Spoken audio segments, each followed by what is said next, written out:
Hey guys, Colin here from Nexus Tech. Today I'm here to bring you my first impressions on the Rokinon 35mm t1.5 cinema lens. Remember what you used to say, that we really had it all.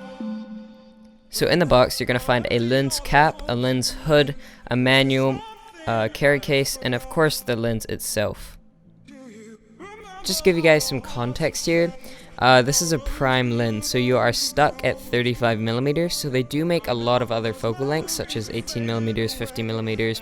So what you want to do is get the lens you're using now and play around with what focal length you prefer the most. I found I was using 35mm anyway, and so getting this lens actually has not become an inconvenience to me.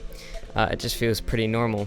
Now, the benefit of having a prime lens and not having that zooming in and out is you have a much sharper video, which is really good. And I don't know, we're gonna have a look at some test footage later so you guys can see if you think it's a huge difference. I personally think it looks great. But yeah, so $400 US for the Nikon F mount version of this lens and about $500 for the Canon mount. So have a look around, prices fluctuate a lot. So do research this lens before you buy. But the Amazon links are down in the description below.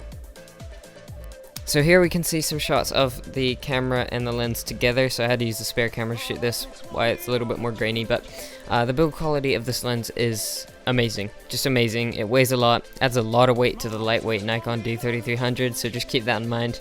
But I'm glad they took the route of making it a bit heavier just so it has a little bit more protection. So looking at some test footage here, we have the same shot taken from the same place, both lenses set to 35mm, and you can see the difference. So on the one taken on the Rokinon lens, you can see that the background is much more blurry, and our subject is much more in focus, which is of course the Audio-Technica logo on the side of my headphones. So as you saw in the previous shots and the shots that are playing now, the background of the video is very blurry. So this is a desired effect in cinematography at the moment, and it makes everything just look a lot more professional. So basically lenses that do this will have a very low aperture, and so this lens has t1.5, which is very low. So shooting in like T2 or T1.5 is really good, and you get a really blurry background, and lights and stuff will get all blurry, just like you can see here. But the main advantage of having a T1.5 lens such as this is it can basically see in the dark. So aperture is basically how much the lens is opened up, and so if you have T1.5 for example, the lens is almost completely open. You can see right through it, as you saw in the first shot and the shot that's playing now. And so basically you can, if you're shooting at nighttime in like a city or even in your room, it will be able to see. You might have to turn the ISO up a little bit, but you're still going to get a really nice shot even in dark conditions, so that is so nice. So guys, I think that's all I wanted to mention in the first impressions video. As I said, a full review will be coming out in the near future, so keep an eye out for that.